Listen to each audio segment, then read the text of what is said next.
Querías hablar por una persona, tú no tienes que hablar por la persona es responsable de cada uno. No hay secretarios ni secretarias, chicos. Aquí es presente, es personal. A ver, antes de ingresar a la clínica, estuvimos con Edson o Gerson, era ayer en la clase de que tenía hemorragia. Sí, doctora, le cuento que en la radiografía está todo bien por el momento. Terminando la clase le mostraré. Ya, perfecto, muy bien. Me hubiese gustado antes, de repente, ¿puedes mostrar antes o no? Para salir de aquello de una vez de exodoncias quirúrgicas, porque después ya no voy a volver. A ver, permítame, doctora. Ya.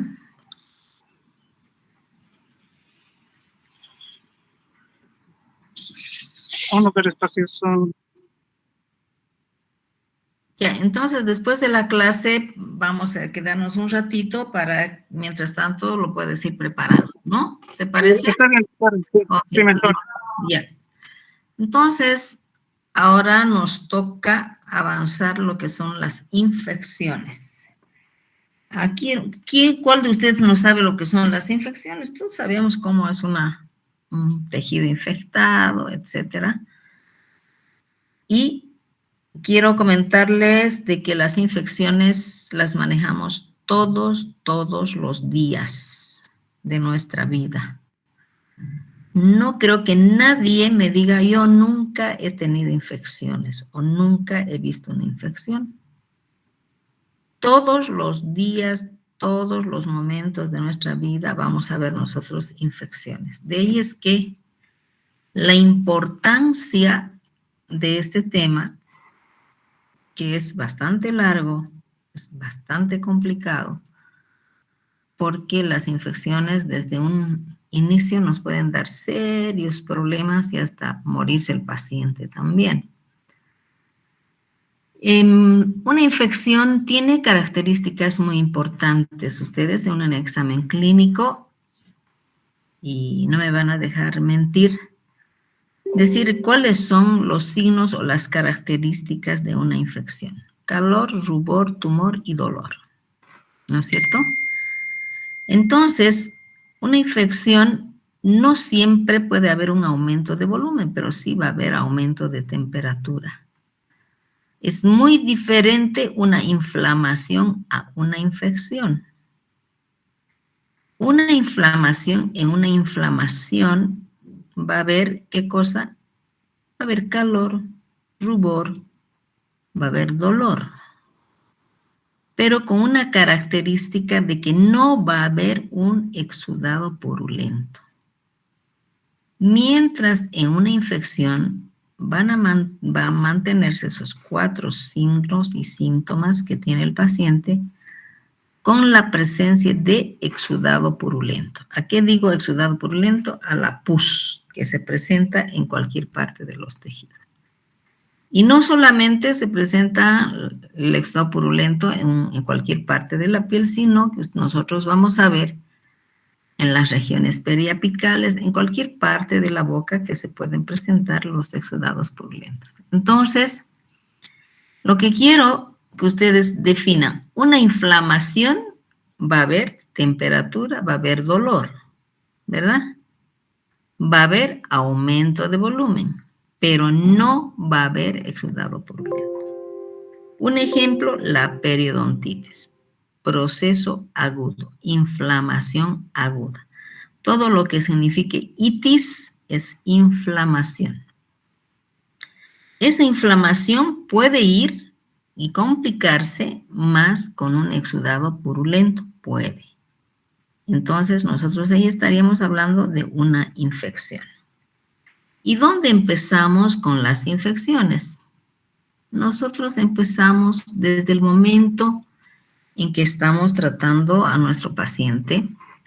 Yo estaría diciendo que son las infecciones periapicales. Periapicales, ¿qué quiere decir? En el ápice de la pieza dentaria. Entonces, generalmente, ustedes en operatoria, me imagino que ya han aprendido lo que es la pulpitis, ¿verdad? Esta pulpitis es la inflamación de la pulpa. Y estas pulpitis generalmente ya son irreversibles. Ya nosotros no podemos tratar una pulpitis y decir, le voy a poner triple protección, le voy a hacer tal cosa y voy a mantener su pieza dentaria en óptimas condiciones, que vamos a esperar un tiempito, que dure, que no sé qué, y le damos dando vueltas. Entonces, estas inflamaciones de la pulpa, para que exista una pulpitis, ha tenido que haber un agente agresor, un microorganismo, una lesión de un filete nervioso, un cuerno pulpar que no ha reaccionado, contaminación con bacterias, con microorganismos. Entonces, esa pieza dentaria ya es un poco que pueda revertirse a que pueda sanar esa pulpitis. Lo que nosotros los odontólogos no tomamos en cuenta de que dónde puede empezar una pulpitis. Empieza por una caries penetrante que no ha sido tratada o que ha sido tratada maltratada, que no se ha protegido adecuadamente, o una herida de un cuerno pulpar, etcétera, etcétera. Y eso va a ir avanzando. Entonces, lo que nosotros tenemos que decir en estas infecciones apicales, siempre va a haber una etapa aguda y luego se va a hacer crónica. Y esta crónica se puede hacer aguda y se puede hacer crónica, ¿no? Como la flechita dice. Entonces, hace un círculo. Se enfría el proceso del agudo, le damos sus antiinflamatorios, sus antibióticos, sus analgésicos, lo que sea, pasa el dolor, el paciente se va, o nosotros creemos que lo hemos hecho bien y se vuelve en un estado crónico. Se reagudiza esta parte crónica, se vuelve aguda y sigue el proceso así. O sea que no cambia. Va a cambiar, sí, en el sentido de hacer aguda y luego hacer crónica. Entonces, empezamos acá, nosotros como excelentes odontólogos, que no sabemos un diagnóstico, que no sabemos tratar una caries, no sabemos qué elementos, qué cosas debemos colocar a un diente, cómo debemos manejar, entre comillas, los materiales dentales, que debemos manejar de acuerdo a lo que nos dice el fabricante. Si nos dice usted ponga una gota y mezcle con 10 gotas de polvo, hay que hacerlas. No puedo decir, no, una gota con una cucharita de polvo. No está bien, está mal. ¿Por qué? Porque vamos a hacer agresiones a esas piezas dentarias. De ahí es que la odontología es demasiado cara, porque ustedes han debido ver que una gotita, una cosita que usemos en las proporciones que ustedes han tenido que aprender en materiales dentales, que es una materia en cuestión, que después vamos a hablar de aquello. Entonces, ¿qué pasa? Alteran todo el proceso de lo que debe tener ese producto y colocan al diente, y el diente es el que sufre las consecuencias y se producen lesiones terribles y a veces irreversibles. Entonces, nosotros hemos hecho una pulpitis, el paciente ya viene con una pulpitis, le damos muy poca importancia, medicamos y lo que sucede es de que este proceso va a seguir avanzando, va a ir a una periodontitis. Y esa periodontitis va a ser aguda, va a ser crónica, otra vez se va a reagudizar, va a ser otra vez aguda, va a ser crónica, y las lesiones periapicales se van a ir dando más. Después ya vamos a ver un engrasamiento periodontal, ya vamos a ver una sombra más radiolúcida, más definida en el ápice, porque ya están trabajando los microorganismos terriblemente. No se olviden que son cavidades cerradas. No hay por dónde los microorganismos se escapen y puedan ir a otros lugares, sino que van a ir invadiendo zonas más profundas y haciendo más grandes. Entonces, una vez que ha pasado el paciente de una periodontitis, ¿qué hace? Va a ir a un absceso. Aquí, este absceso, miren, dice agudo crónico. Yo voy a hacer un alto aquí antes de ir a un granuloma. Voy a hacer para que ustedes me digan cómo puedo hacer de un agudo y cómo se va a ir a crónico y qué voy a hacer con este absceso. En un proceso infeccioso, cuando yo me dice, ha habido un aumento de volumen, vamos a ver en un incisivo central, que es lo más elemental. Viene el paciente y dice, me duele este diente, me golpeó, me duele. Estaríamos hablando antes. Me pongo frío, me duele, me pongo caliente, me duele. A veces me calma con el frío y estoy así todo el tiempo con agua fría, estamos con una pulpitis. Pasamos a una periodontitis, donde nosotros ya sabemos toda la sintomatología, donde siente el paciente con movilidad, no puede comer, sensación de diente alargado, etcétera, etcétera. ¿Y qué pasa? Este proceso sigue madurando ahí, no se queda. No obstante de que lo que nosotros hemos dicho, que yo en una periodontitis tengo que buscar un enfriamiento. En cualquier tipo de infección, lo primero tengo que hacer mi tratamiento de enfriamiento. Pero yo tengo aquí un absceso periapical y el absceso, para que se haga un absceso, existen etapas que me voy a adelantar a muchas clases de lo que tengo que comentarles para que ustedes vayan ya poniéndose en el esquema. Cuando hay un aumento de volumen, a ver, yo voy a agarrar un granito, que está un granito en mi frente. Todos nos ubicamos con un granito, ¿verdad? Ese granito nos duele, ¿verdad? Es una inflamación, ¿verdad? Hay induración, hay cambio de dolor, hay dolor, hay cambio de temperatura, etcétera. Duele.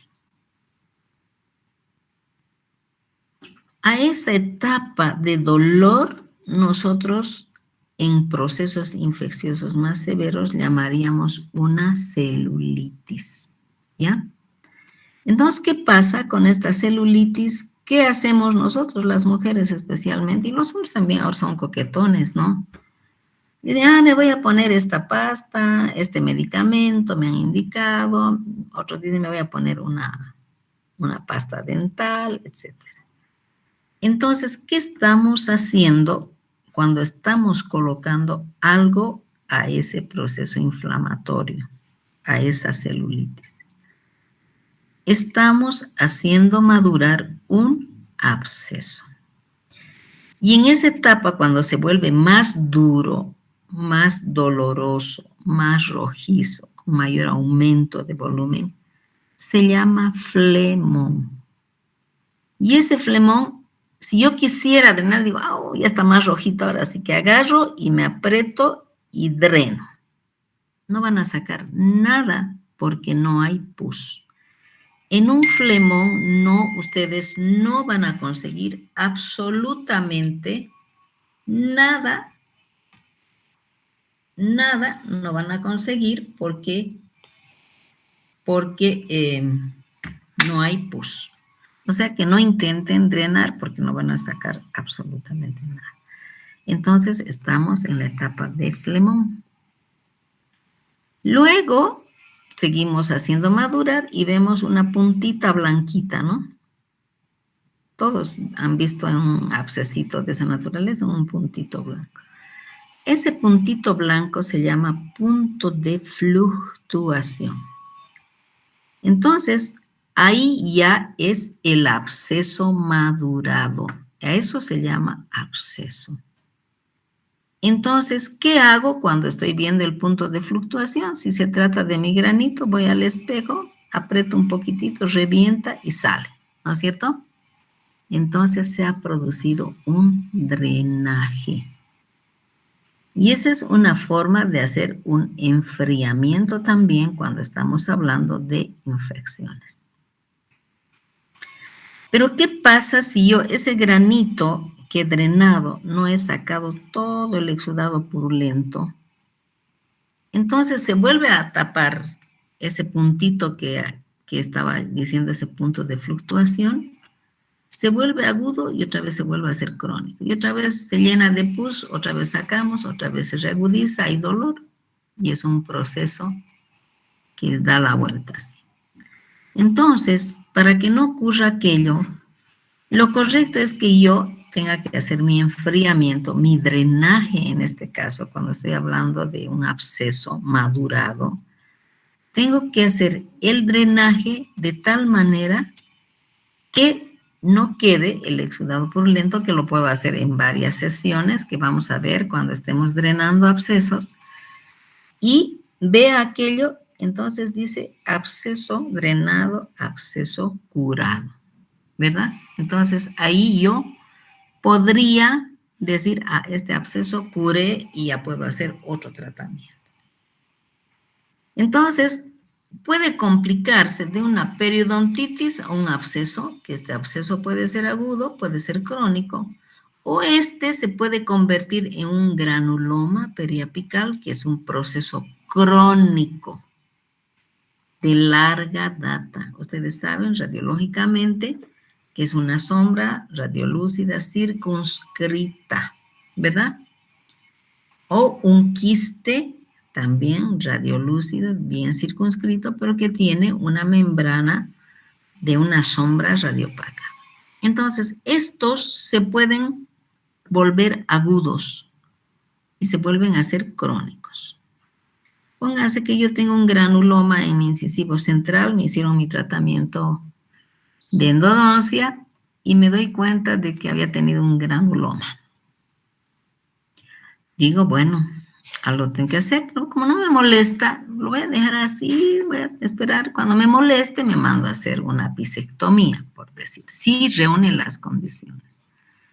Entonces, me fui de parranda y me como un charque, y al estar comiendo el charquecito, una cosita, yo va mi diente y siento como un dolorcito fuerte. He estimulado probablemente esa pieza dentaria, que puede convertirse un golpecito, lo que fuese, o de repente también puede aparecer, no se olviden que son infecciones periapicales, y se convierte en un proceso agudo, luego crónico, agudo, crónico. Lo mismo el quiste. Y seguimos avanzando en las infecciones, pero llega un momento en que estos granulomas, estos quistes, se van a convertir en osteomielitis, en necrosis ósea. Ustedes saben, han avanzado en patología, que las osteomielitis pueden ser agudas, pueden ser crónicas. Todo proceso infeccioso va a ser agudo, crónico, y así, ese es el círculo.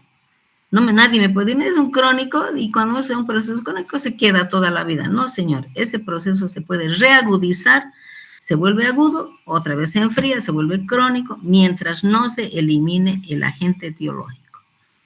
Entonces, ¿qué hacemos? La osteomielitis es una necrosis ósea que abarca grandes porciones que vamos a tratar como tema, osteomielitis, que ustedes también ya han llevado en patología, tendrían que repasar, y es una necrosis ósea. Entonces aquí nosotros en esta osteomielitis ya son tratamientos más radicales, donde el paciente tiene otra sintomatología más grave y sigue avanzando, ¿no? Cómo se combina con una periostitis y que puede ser local, focal en un lado, bien circunscrita, o puede ser difusa. Y se va haciendo aguda, crónica, y se sigue complicando la vida aquí. Entonces, para que yo pueda llegar desde esta pulpitis hasta esta periostitis, me dicen, usted lo primero que va a tener es una celulitis. Aquí debería haber un flemón y aquí estaría el absceso. Fíjense de qué hemos llegado de semejante insignificancia como puede ser una pulpitis en su tratamiento, que yo pueda llegar a una osteomielitis, a una periostitis, o esto se convierta en una celulitis, que vamos a ver cómo son las características de la celulitis, y un absceso para drenar, que se puede drenar un absceso intraoral o extraoral, dependiendo cuál ha sido el trayecto del proceso infeccioso. A ver, lo que no entiendan, por favor me dicen, doctora, pare aquí, no entiendo, explíqueme esto, ¿ya? Porque si ustedes se callan y no hablan, las cosas se nos va a complicar después. Bien, entonces nosotros vamos a ir a las inflamaciones de las partes blandas. Para que exista una inflamación, una infección, tienen que haber puertas de entrada, ¿verdad? No puede aparecer una infección así, de la nada. Tiene que haber una etiología, una causa. Entonces, estas puertas de entrada son a través del conducto radicular, por vía gingival y por la complicación de la erupción del tercer molar. Entonces, miren, estos procesos infecciosos inflamatorios tenemos a través del conducto, son las puertas de entrada, a través del conducto radicular, de la vía gingival y complicación del tercer molar. Ustedes están llevando periodoncia, dice, hay un absceso gingival, ¿no? Ya saben que las doctoras van a manejar sus diferentes abscesos gingivales, pero en realidad los abscesos se manejan de la misma manera. Entonces, hace rato habíamos visto qué es la celulitis. La celulitis no es más que la inflamación del tejido celular, desde la simple fluxión hasta el flemón difuso. ¿Qué quiere decir? Que va a empezar como un tejido inflamado, adolorido, con aumento de volumen, hasta ser un flemón grande, difuso, que nosotros vamos a ver en las diapositivas cómo es un flemón difuso, cómo es un flemón, toda la cara, no está circunscrita. Entonces, estas celulitis se clasifican en celulitis difusa y circunscrita.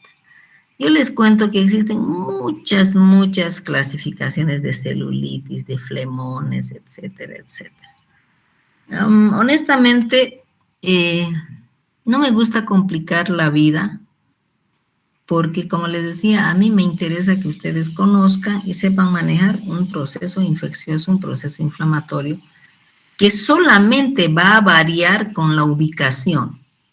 Ustedes han avanzado en anatomía los espacios aponeuróticos, que deberían estar chalingas sabiendo los espacios aponeuróticos. Sé que la doctora Uceda les ha dado, no sé de los otros docentes de anatomía, no podría decirles, pero sí de la doctora Uceda. Entonces, ¿qué pasa? Dice que esta celulitis circunscrita, yo voy a encontrar como forma, tiene su clasificación, forma aguda, flemón gangrenoso, formas subagudas y formas crónicas. Es una clasificación. Entonces vamos a tratar de describir esta forma, esta celulitis flemosa, para ver qué características más o menos habían tenido. Entonces digo, la celulitis aguda se la llama también o la conocemos como celulitis serosa o flemosa o flemón circunscrito. ¿Qué es la celulitis? Es el aumento de volumen con los signos característicos de inflamación. Dolor, calor, rubor, tumor. Entonces, en esta celulitis, ¿cómo se presenta el paciente? Con un aumento de volumen. Dice, puede ser un flemón circunscrito. Puede. Generalmente las celulitis son difusas. Y aquí que me digan, doctora, la celulitis es serosa, es que ya tiene que haber en la celulitis serosa, ya tendría que haber pus. No. Simplemente le han dado la característica de celulitis serosa y decir es celulitis serosa porque se han encontrado estos tipos de tejido. Y como yo puedo decir, es una celulitis adiposa, que no es así, ¿no es cierto? Entonces, de esta forma subaguda se deriva la celulitis serosa y la celulitis flemosa. ¿Cuál es la etiología de esta celulitis serosa? Es una forma aguda. Artritis aguda alveolo-dentaria simple, que es dolor agudo. ¿Dónde? En el alveolo. Ese dolor que el paciente les dice, me muero de dolor, ya no aumento más. Mire, mi cara se está hinchando, está hasta mi ojo, mi nariz, etcétera, etcétera. Entonces, ¿qué pasa si nosotros no tratamos este dolor, esta artritis aguda? puede haber una reagudización de una artritis crónica o que puede darse de un granuloma o quiste. Lo que hace rato les decía, de que esto se puede, el granuloma se puede reagudizar, el quiste se puede reagudizar, es crónico, etc. Entonces, para que se produzca una celulitis, la etiología se debe a una reagudización de un granuloma o quiste. O un dolor de un alveolo, de una pieza dentaria, tan simple, tan elemental como puede ser una pieza. ¿Cuáles son los signos y síntomas? Aumento de la zona vecina al ápice culpable, o sea, del diente. Color de la piel rojiza. Dolor a la palpación en las vecindades del ápice dentario. Muy bien. Entonces, yo cuando tengo que y veo a mi paciente, estamos hablando de un incisivo central, y veo que su cara está hinchada, su nariz, su ojo, etcétera, y hay un dolor. Sé que es una celulitis, porque radiográficamente, obviamente, tengo que hacer mi diagnóstico, eso ya ni siquiera debería hablarlo, ¿no es cierto? Tengo que tener mi diagnóstico clínico y mi diagnóstico radiográfico. Bien. Si tengo mi diagnóstico clínico y veo que hay un aumento de volumen y me dice aquí, aumento de volumen frente al ápice del diente que está mal. Yo le veo si todo está hinchado, digo, a la suerte. Ahora, ¿cuál es el incisivo central, el lateral o el canino? ¿Qué tengo que hacer? Tengo que hacer la radiografía. Pero ¿qué pasa si tengo el incisivo central que tiene una caries penetrante, el lateral tiene una caries aparentemente que está cerca al cuerno pulpar, y el canino que tiene una caries, pero no sé cuál de las tres exactamente me está dando ese problema? Entonces, ahí dice dolor, primero que hay que ver el color de la piel, que siempre va a ser rojiza porque hay aumento de coloración, hay dolor, y dolor a la palpación. Entonces, ¿yo qué tengo que hacer? Para determinar casi con exactitud, levanto el labio y tengo que palpar con mi dedo índice, apretar un poquitito, hacer una presión frente a ese diente que yo estoy sospechando. En este caso, estoy sospechando del incisivo central y toco. Presiono. Y el paciente dice, ¡ay! Me duele. ¿Aquí le duele? No, un poquitito. Aquí, no, casi nada. Entonces, ese dolor que ha percibido, en este caso del incisivo central, a eso, el paciente por el dolor primero lleva su cabeza hacia atrás, cualquiera escapa del dolor. A ese primer intento que nosotros, por la presión que estamos haciendo con el dedo índice, a ese diente, dice el diente culpable frente al diente culpable, se llama choque apexial. Es el primer dolor que el paciente nos va a constatar, nos va a decir, me duele. El choque apexial. Pero pónganse que toco ahí, ¿no? Entonces yo puedo, sí, para estar más segura, si es el incisivo central, yo agarro y coloco mi dedo índice, meto a la fosa nasal y presiono ahí. El paciente va a sentir más dolor. Entonces, ese choque apexial me está confirmando clínicamente que el incisivo central es el que me está dando problemas. Pero ¿con quién voy a corroborar que evidentemente tengo problemas en el incisivo central? Con el diagnóstico radiográfico, una radiografía periapical. Y me dirá, aquí está el proceso periapical, entonces. Pero tengo que hacer mi examen de las otras piezas y del lado opuesto, porque les he dicho, no solamente me voy a ir a hacer el diagnóstico en esa pieza que yo estoy creyendo, tengo que tener mi diagnóstico diferencial. El tratamiento, dice extracción, se debe imponer. Aquí Yo un poco discrepo con los autores en el sentido, ¿cuándo voy a hacer la extracción? Cuando la pieza no tenga solución. Entonces, lo primero, digo, aquí me dice, mi tratamiento dice que debe ser la exudación, pucha, pero estoy con exudado purulento. ¿Y cómo voy a hacer la extracción? Entonces, ¿cuál va a ser mi conducta? Mi conducta va a ser primero enfriar. ¿Cómo voy a enfriar? Ese diente que está con aumento de volumen, que tiene choque apexial, que hay dolor, que radiográficamente estoy viendo que hay un proceso periapical, etcétera. Entonces, ¿cómo voy a enfriar? Voy a hacer, no necesito primero hacer anestesia. ¿Por qué? Porque ya hay una necrosis pulpar. Segundo, voy a hacer la extirpación. Voy a hacer la extirpación del filete y luego voy a medicar con antibiótico. 2 segundos me esperan, por favor.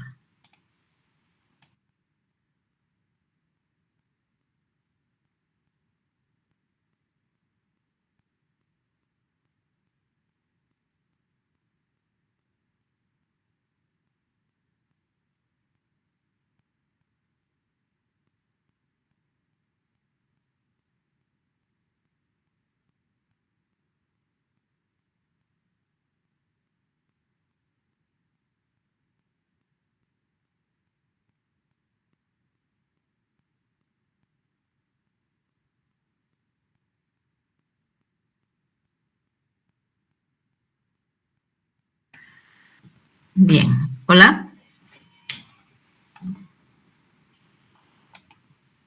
Bien, entonces, ¿cómo voy a hacer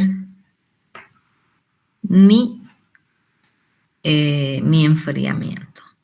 Primero que no necesito hacer anestesia. Pero doctora, pero si hay dolor, hay periodontitis, hay pus. ¿Qué va a pasar si yo haría una anestesia? Si yo tengo esa zona, primero que el paciente no va a tener dolor cuando yo tenga que hacer la apertura. ¿Con qué cosa voy a hacer la apertura? Ahora sí, ahí voy a hacer la apertura con turbina, con alta velocidad. Porque esa pieza dentaria está completamente sensible por el problema periodontal. Entonces, ¿qué pasa cuando se ha hinchado la cara? Hay una celulitis. Esos gérmenes, esos microorganismos producen gases. Y como hay gases, es una cámara cerrada, entonces esos gases van a las zonas, a las regiones vecinas, por eso hay aumento de volumen. ¿Por qué? Porque esos gases no tienen por dónde escapar, es una presión de gases, no es aire, de gases infectados que están produciendo los microorganismos. Entonces, el simple hecho de que yo agarre con la turbina, salió esa presión de aire. Y dice el paciente, ya no me duele. ¿Qué ha pasado? Porque descomprimí esa cavidad. ¿Sí? Luego, el siguiente tiempo que hago la extirpación del filete nervioso solamente. No voy a hacer como en operatoria, por favor, no sé, yo con los colegas de operatoria, que muy pocas cosas de estas hablo, pero tienen sus temas, ¿no es cierto? Y dicen, no, ensanche, lave con agua de cal, lave con no sé qué, lave con hipoclorito, les hacen lavar con todo. Ensanche usted, ¿para qué? Para que drene el exudado purulento por el conducto. ¿Y qué pasa cuando yo estoy haciendo el ensanchamiento del conducto y estoy lavando con cualquier agua, aunque sea con agua destilada? No me interesa ahorita porque no es mi materia para que les diga, póngale este medicamento. Ustedes están arrastrando esos gérmenes, esos microorganismos, a zonas más profundas. Y ahí, en esas zonas más profundas, se va a instalar un absceso más severo, más difícil de trabajar y de curar. Entonces, ¿qué es lo que deben hacer ustedes? Señores, agarren, apertura, extirpación del filete. Listo. Medicación, antibiótico. No necesitan dar analgésico, porque ya calmó el dolor, va a calmar el dolor. No necesitan dar antiinflamatorio en un proceso infeccioso, porque el antiinflamatorio les va a camuflar la infección. Solamente debo dar antibiótico y listo. Si el paciente dice, no, deme un calmantito, que no sé qué. Sabemos que cuando se ha drenado, va a bajar el proceso infeccioso terriblemente. Si no, le pueden dar un analgésico para que no se sienta mal el paciente, pero para mí no es necesario.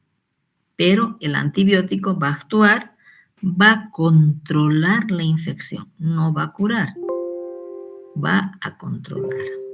Una vez que hemos hecho eso, le puedo colocar una motita de algodón, una torundita, y le digo, ¿sabe qué? Cuando usted vaya a comer, por favor póngase esta torundita, come y se lo saca. ¿Por qué? Porque a través de este conducto primero van a salir todos los gases y estamos enfriando. El siguiente paso para enfriar es hacer una incisión en el punto de fluctuación. Si es que hay punto de fluctuación, si es que hay absceso. Si no hay punto de fluctuación, no tienen por qué hacer un drenaje, no tienen por qué cortar, porque no van a sacar nada. Entonces, nuestro examen clínico tendría que basarse en que si tenemos un absceso madurado, que tiene punto de fluctuación, estamos en etapa de flemón. Hemos bajado ese proceso recién cuando no hay ninguna sintomatología. Recién me dice, la extracción debe imponerse. ¿Por qué? Si esa pieza dentaria es solamente un absceso, de repente sí ameritan las indicaciones. Yo puedo hacer una endodoncia y una apicectomía dependiendo del proceso, porque ustedes ya saben cuáles son las indicaciones de la apicectomía. Entonces, lo primero que tengo que ver es decir que el proceso periapical no debe abarcar más del tercio apical, punto. No hay otra. Está más del tercio apical afuera. Y no es decir, ay no, que sabe qué, le voy a colocar esta pastita, voy a sobrepasar el lápiz, que esto le va a reabsorber. No hay nada de eso, chicos. Eso es chanfle, eso es mentira. Entonces, ahí, si ese diente no amerita conservarse, la exodoncia se debe imponer. Entonces, tenemos 3 vías de drenaje. Una vía a través del conducto, 2 a través de una incisión que estaría drenando el exudado purulento y 3 a través del alveolo. Estoy haciendo la extracción, hago la extracción, voy a curetear, voy a limpiar ese proceso periapical y se va a sanar, ¿verdad? Pero si yo he hecho solamente el enfriamiento, muy bien, hice la apertura, hice el drenaje, y mi paciente todo capo, buena gente, como ya no le dolía, se perdió, o yo ineficiente, que no conozco, y le digo, no, mantendremos nomás, le voy a hacer su tratamiento de canal hasta que dure. Ese proceso se puede reactivar. Puede hacerse otra vez otro proceso agudo y otra vez un absceso, y va a seguir toda la cadena que hemos visto de ese círculo vicioso. Bien. La celulitis flemosa o flemón circunscrito. este osteoflamón va a ir siempre al absceso. O sea que con este siempre vamos a tener absceso. Va a madurar y hemos dicho que, les vuelvo a repetir, celulitis, flemón, absceso. O sea que esta celulitis flemosa con seguridad me va a ir al absceso. Síntomas, nos dan síntomas generales y nos dan síntomas locales. Los síntomas generales, insomnio, pulso elevado, escalofríos, cefalea, vómitos. Aquí el paciente decae bastante porque el paciente con un proceso infeccioso tendrá ganas de comer, no tiene ganas ni de tomar agua, ¿verdad? Entonces va a ir complicándose, van a ir disminuyendo la parte general y nos van a atacar con la parte local, que va a haber un aumento de volumen, desaparecen los surcos anatómicos, la piel está caliente, roja, de color vinoso y cubierto de sabor. Claro que va a estar cubierto de sabor. ¿Ustedes creen que un paciente se va a cepillar los dientes? Ni creo que se vaya a enjuagar ni siquiera con agua, ¿no? Y obviamente que cuando hay un proceso infeccioso, en todas las infecciones van a haber trismus. Ya les he dicho de que inclusive cuando nosotros estamos resfriados, dependiendo, a veces nos puede dar un trismus, pero sí va a haber infartación ganglionar. O sea que dentro los síntomas generales va a haber infartación ganglionar, segurísimo. Entonces, nosotros tenemos síntomas generales y locales. Estos síntomas generales se agravan, pero yo no puedo dejar estos síntomas locales. Tengo que buscar el enfriamiento y luego, si se corresponde, la extracción.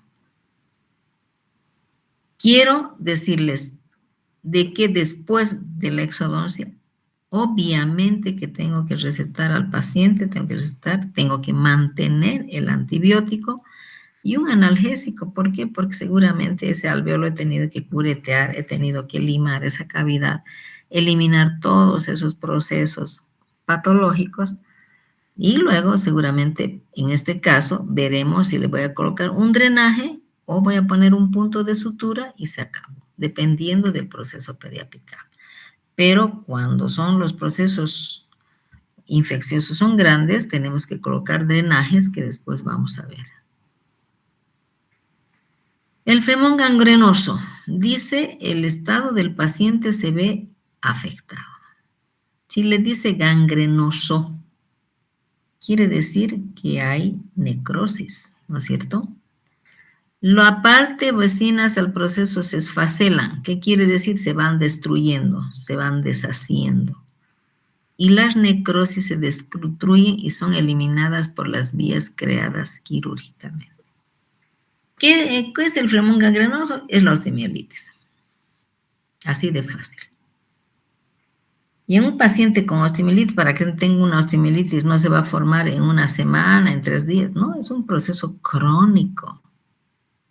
Recontra crónico. ¿Y cuál es la situación de este flemón gangrenoso? Dice, hay necrosis y se destruyen y son eliminadas por vías creadas quirúrgicamente.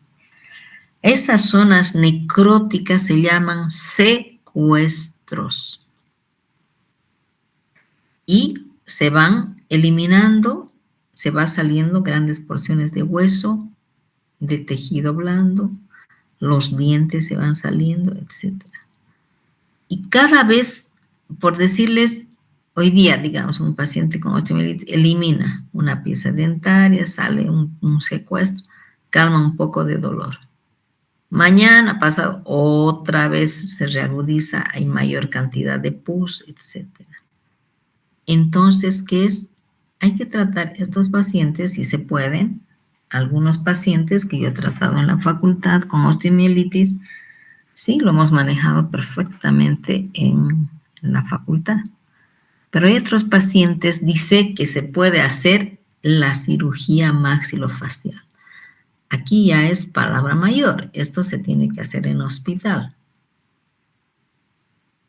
Ahí va a depender de nuestra preparación y no es cuestión de decir, yo voy a sacar todos los secuestros en esta cirugía en el hospital y pare de contar. No, los secuestros se van eliminando poco a poco porque los secuestros también sirven como estímulos para que regenere el hueso. Y esta osteomielitis se caracteriza clínicamente porque hay una halitosis, un mal olor terrible, que uno al paciente se abre la boca y uno siente de una cuadra mínimamente, ¿no? Entonces un olor fétido y donde van a haber pus, van a haber decaimiento general, etc. Entonces, aquí probablemente este paciente, si nosotros curamos en la facultad, estamos en condiciones de curar en la facultad, pues le vamos a hacer la antibiótico-terapia por vía oral, puede ser, pero generalmente se hace por vía sistémica. Y por eso es mejor tratar en un hospital porque se utilizan los antibióticos, no se utilizará la amoxicilina, se utilizarán otros medicamentos, otros antibióticos más específicos, donde tenemos que hacer, ¿qué cosa? El antibiograma y cultivo. Y nosotros tenemos que tomar una muestra y mandar a patología que va con el nombre del paciente en nuestra receta y dice, por favor, realizar antibiograma y cultivo. Entonces, ¿qué van a hacer en el laboratorio? Van a realizar el antibiograma, van a hacer el cultivo y nos van a dar los resultados entre 48 a 72 horas. Primero, el antibiograma para ver que esa infección, que esos microorganismos, a qué son más sensibles. Si es más sensible a la amoxicilina, a la eritromicina, a la ciprofloxacina, no sé, a qué medicamento. Y nos va a decir más sensibles a tales medicamentos, menos sensibles a tales medicamentos, resistente a tales medicamentos. Entonces, ¿yo qué tengo que hacer? Tengo que utilizar esos antibióticos los más sensibles. Generalmente nos dan 2 o 3 opciones para manejar los más sensibles y nosotros tenemos que saber cuáles son aeróbicos, etcétera, etcétera, para poder tratar a ese paciente, ¿no? Entonces, pero hasta que vaya al laboratorio, yo tengo que nutrir a ese paciente con fármacos, con antibióticos. Entonces, tendré que saber muy bien la farmacología para ver qué tipo de antibiótico puedo utilizar en este tipo de paciente. ¿Cómo puede darse la situación? No es, yo les digo siempre, le achuntamos, ¿no? Entonces, decir, ya le dimos el antibiótico específico, le dimos en el clavo ahí y justo el antibiograma nos confirma que estuvimos manejando bien ese antibiótico. Si no, hay que cambiar inmediatamente al antibiótico que nos reporta el laboratorio. Tenemos las formas subagudas crónicas. Estos dos autores, de Chaum y Maleplat, dicen, no, yo necesito para mí esta clasificación.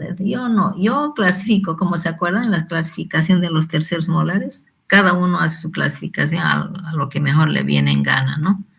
Y dice, para mí son formas subagudas o con diversos tipos clínicos, para mí son formas crónicas y para mí formas fistulosas. Esa es mi clasificación.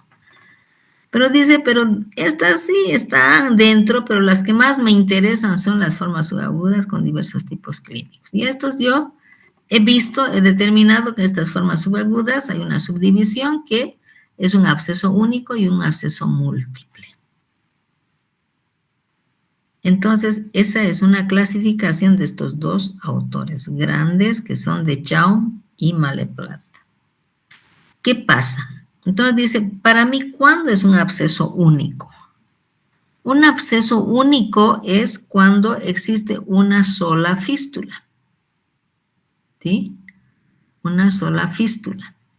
Entonces, ¿qué pasa cuando hemos llegado?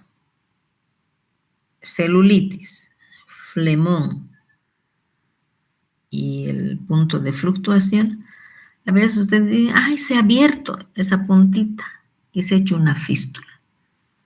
Es una vía de drenaje, porque por esa fístulita sale un poquito de pus, se enfría, el paciente se queda feliz y se olvida. Y a veces el odontólogo también dice, mejor ni me meto, no lo toco, mejor que se pierda el paciente, ¿no? Después otra vez se tapa esa fístula, otra vez se llena de exudado purulento, otra vez. Entonces, ese es un absceso único, con una sola fístula. Pero los abscesos múltiples, cuando existen dos fístulas, y es múltiple. Entonces, cuando sale una fístula, aumenta toda la sintomatología. Hay dolor, calor, rubor, tumor, dolor, todo. Fistuliza y automáticamente baja, el paciente se siente aliviado. ¿Por qué? Porque ha eliminado los gases, ha eliminado parte del exudado purulento y se está produciendo un enfriamiento. Y si tiene el antibiótico más o se va a la farmacia y le dicen, no, tómese porque las farmacéuticas son bien comedidas y les dan cualquier cosa, no, tómese estito nomás, suficiente, ¿no? Y el paciente acepta aquello. Pero ¿qué pasa? Pasa unos 2, 3 días, otra vez sale otro absceso. Y cuando tiene que salir ese otro absceso, esa otra fístula, se reagudiza el proceso y el paciente otra vez empieza a enloquecer de dolor, de fiebre, de todo. Entonces yo digo, absceso múltiple, basta que tenga 2 fístulas, es múltiple. No necesito de que sean 8, 10, 5, 4, no. 2 y es múltiple.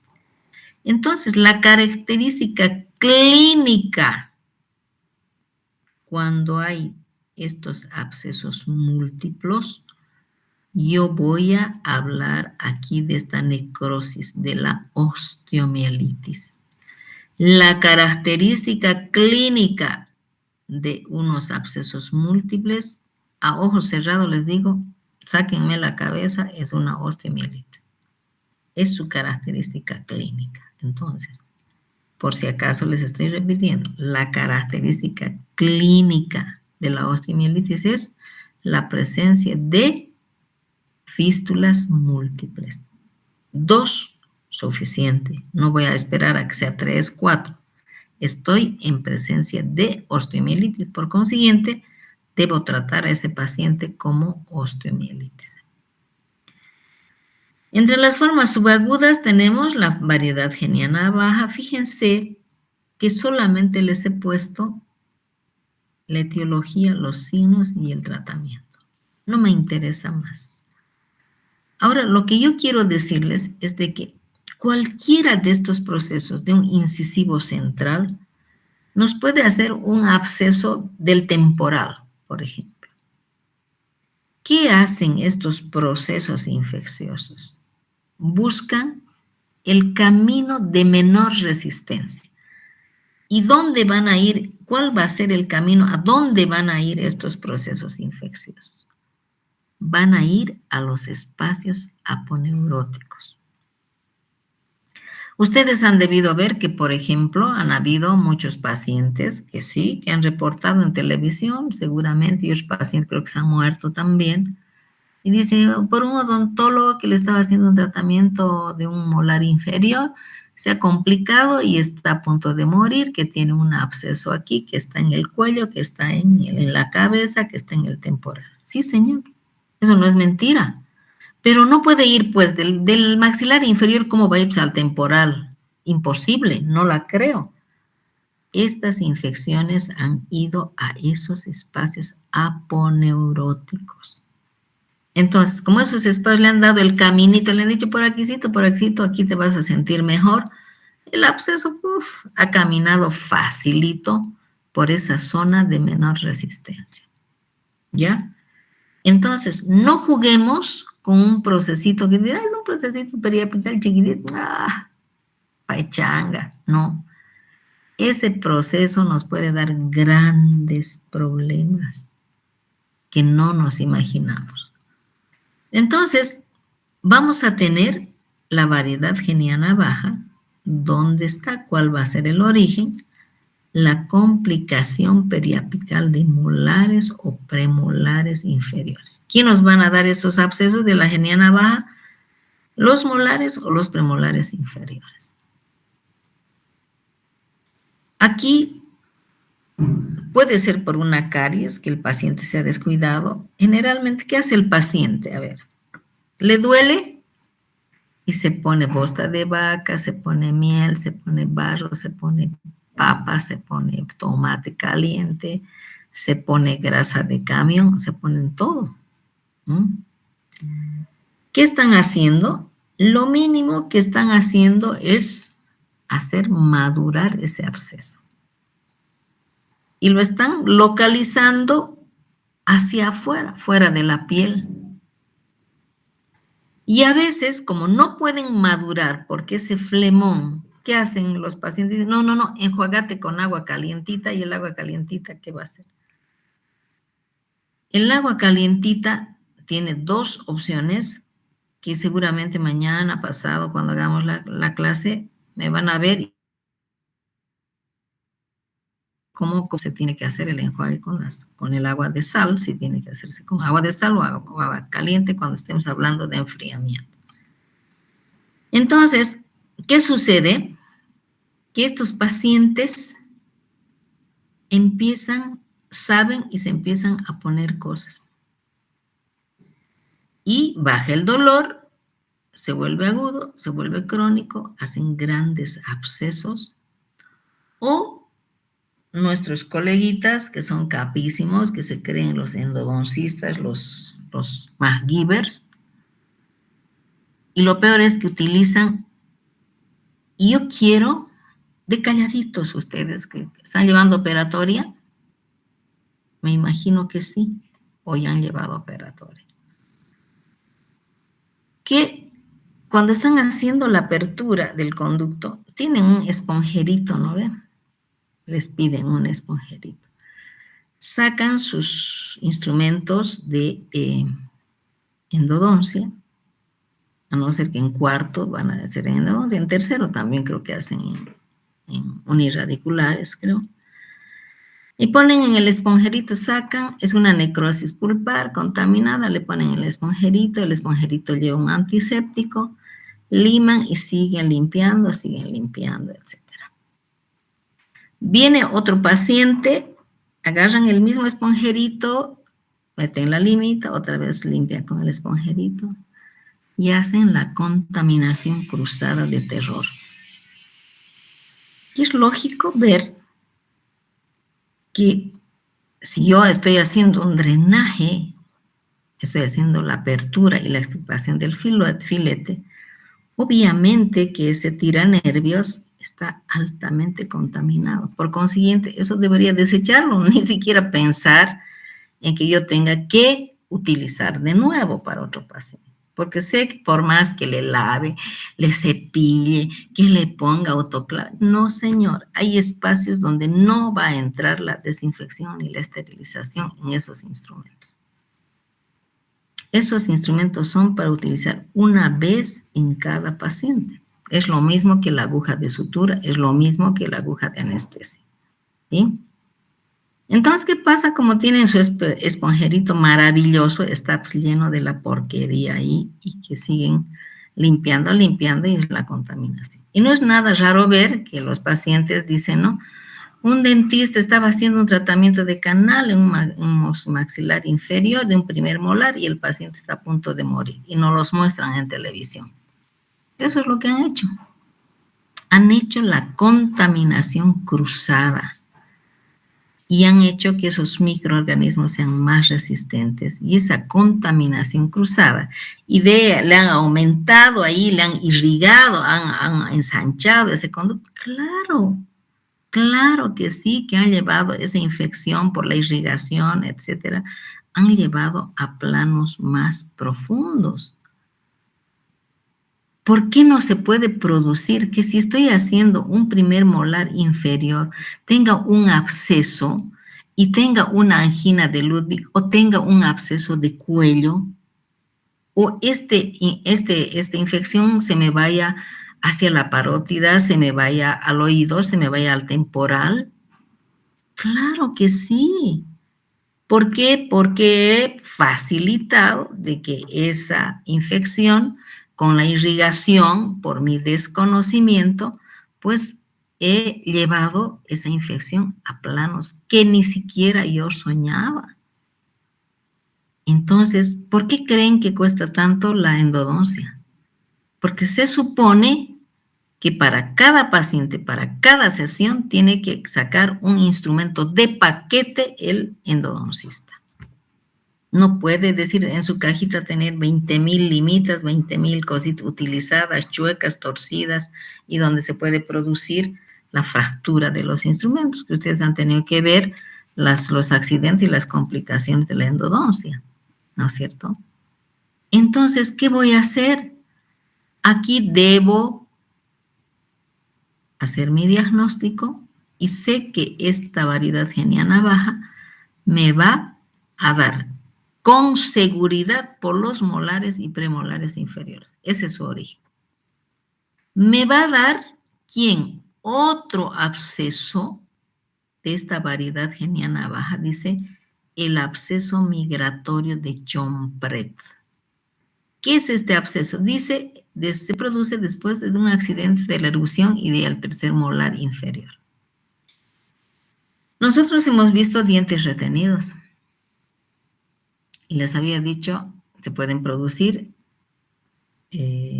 hemorragias, se pueden producir alveolitis o se pueden producir absceso migratorio de Chomprecht se llama. Este absceso migratorio se produce, ¿por qué? Porque nosotros seguramente podíamos haber dejado un pequeño restito del saco pericoronario. Digamos que no lo hemos dejado. Yo les he demostrado, les he dicho, el primer punto aquí, el segundo punto aquí a distal, el tercer punto aquí, el cuarto punto aquí, aquí. Pero como esa doctorita Ferrufino es media rayada, siempre te asusta, ¿no es cierto? Con la cirugía, mucha, es terrible. Entonces dice, no me da la G de hacer el punto pegadito aquí, yo voy a hacerlo más aquícito porque me es más cómodo, veo mejor y no me complico la vida. ¿Qué ha pasado? ¿Por qué hacemos el segundo punto, se acuerdan, a distal de la pieza vecina? Porque les he dicho que con la masticación se pueden ingresar los alimentos hacia el alveolo. Y en ese momento, ese alveolo, donde hemos sacado el tercer molar, hemos extraído, no ha reportado absolutamente nada, hemos visto muy buena cicatrización, qué perfecto, qué linda cicatrización. Pero han pasado unos 15, 20 días, un mes, de repente el paciente nos aparece de la noche a la mañana con su cara hinchadísima, con fiebre, con dolor, enloquecido de todo. Y decir, ¿sabe qué es de lo que me ha sacado mal mi tercer molar? Pero no, pero has visto cómo estaba, te he controlado, ha cicatrizado, mira, sí. Sino que puede deberse este factor que se ingresó al alveolo del tercer molar. Ese puntito, esos puntitos de sutura que nosotros eran tan importantes, no lo tomamos en cuenta, se ingresó y el alveolo, el organismo, trató de encapsular, no lo pudo y se hizo un absceso. A ese absceso se llama absceso posoperatorio o absceso migratorio de Chomprecht, se lo conoce así con ese nombre. Entonces, ¿qué es lo que tenemos que hacer? Hacer una anestesia alejada, tenemos que hacer un dentario inferior, tenemos que abrir, obviamente que tenemos que hacer primero el diagnóstico radiográfico, el diagnóstico clínico, abrir, sacar el exudado purulento, curetear, curar, etcétera, antibiótico, etcétera, etcétera, etcétera. Entonces, no es decir, está bien, chocha, nada. Se puede producir el absceso migratorio de Chomprecht. Y no es porque ustedes lo hayan hecho mal. Puede darse una situación y la otra es de que, por eso se dice dieta blanda, blanca. Generalmente yo les digo, por favor, papillitas, no quiero arrocitos, no quiero fideitos, no quiero quequecitos, quiere usted licúe, como una papilla. Por 3, 4, 5 días, no, es que yo quisiera, no señor, usted, se entra aquí la comida, usted es responsable. Y usted es el que, primero que yo voy a crepitar con su curación y usted va a enloquecer de dolor. ¿No es cierto? Entonces, Para eso son las indicaciones postoperatorias que tienen que ser verticales. Nosotros no podemos ceder 1 milímetro y el paciente lo tiene que saber.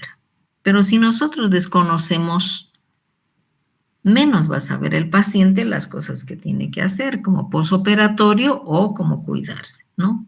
Y va de cajón, dice, ay, no, para que no se quede la comida, es que he comido un fideíto, ay, estaba tal cosa, estaba, pucha, me comí un choclito y el choclito se entró. No, pues, estamos funding, ¿no es cierto? Entonces, tengan mucho cuidado. Signos y síntomas, tumefacción con límites perfectos, ligeramente doloroso, que siempre va a haber dolor ubicado frente al ápice dentario, y ya les he comentado que se llama ese choque apexial que hace rato les había comentado. El tratamiento se tiene que basar al diente. Yo digo, si hay diente, tengo que extraer el diente o la eliminación de este proceso. ¿Qué tengo que hacer? No elimino el proceso, digamos.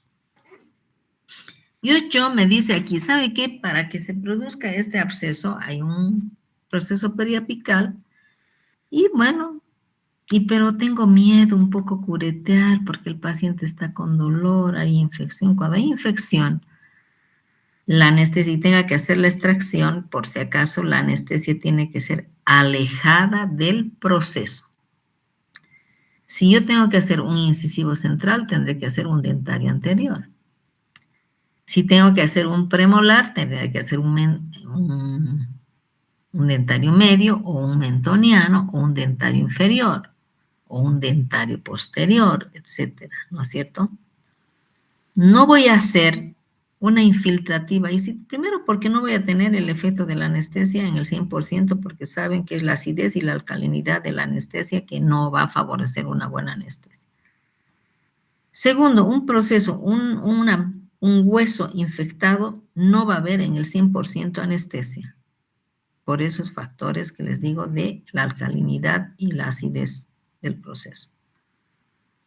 Tercero, si yo, por no hacer doler a mi paciente, apenitas le he cureteado y he dejado que quede un resto, igualito va a recidivar el proceso.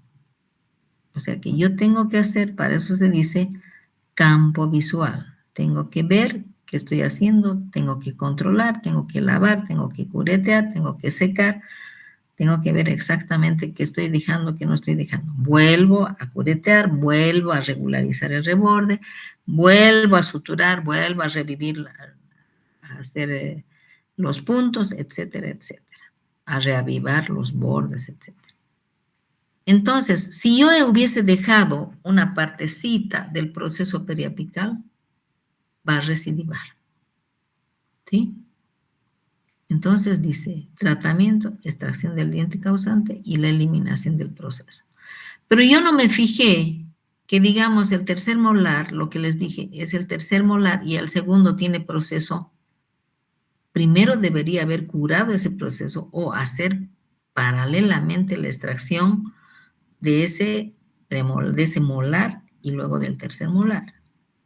O si no, mínimamente debería haber hecho la apertura de ese diente, la medicación de esos conductos, desfocalizar para hacer esa exodoncia.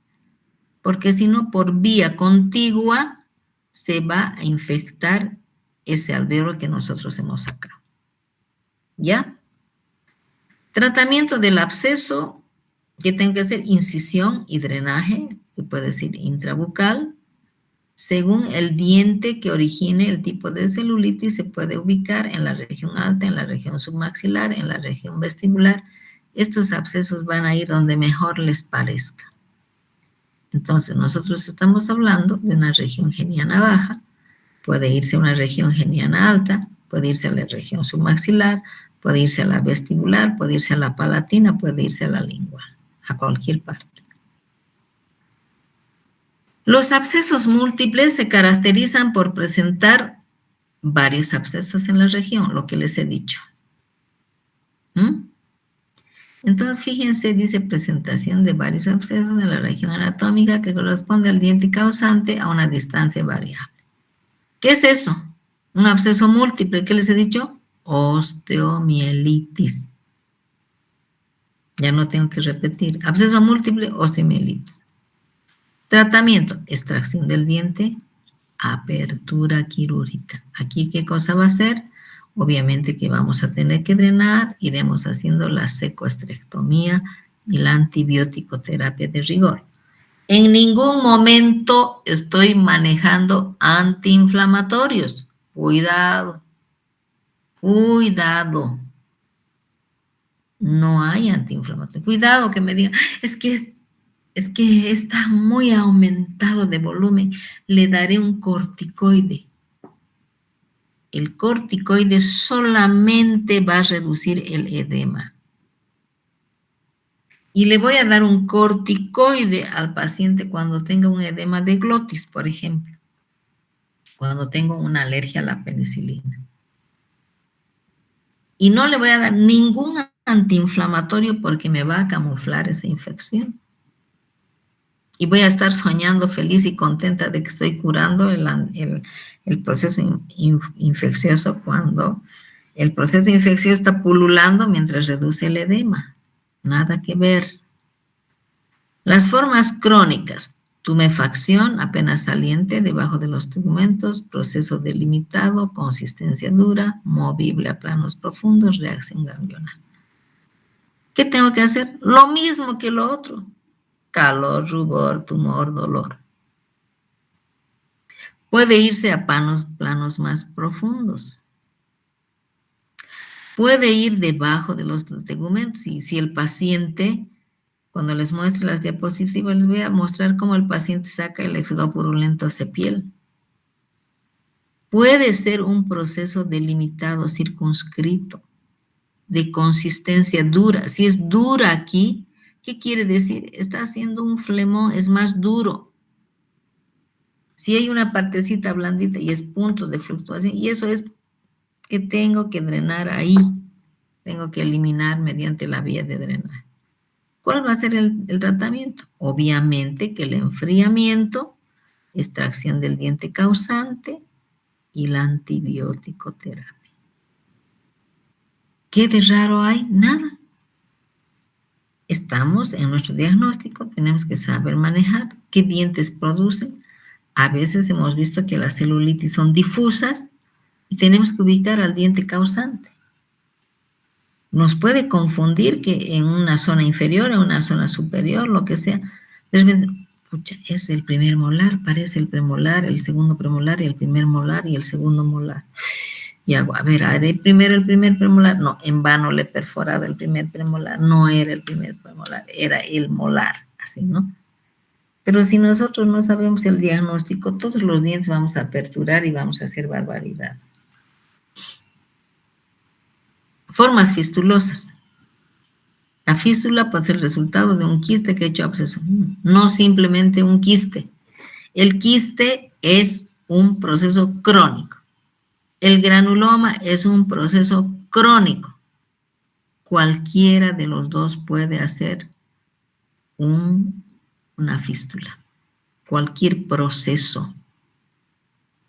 Pero nos dicen que estas formas fistulosas son el resultado de un quiste. Puede ser. Son de larga data. Tratamiento, eliminación y de la lesión celular. ¿Qué tengo que hacer? Eliminación del foco, extracción.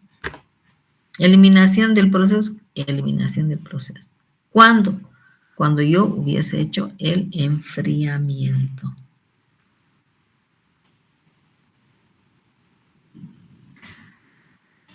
Bueno, tenemos marcha y evolución de los procesos perimaxilares. A ver, ¿están cansados? Hola. Sí, doctorita. Sí, es duro. Nosotros tenemos clases hasta la 1:30, ¿verdad? Para mí yo les digo que para mí es muy pesado esto, porque esto es largo. Y yo les he resumido, por lo menos para una semana más o un poquitito más.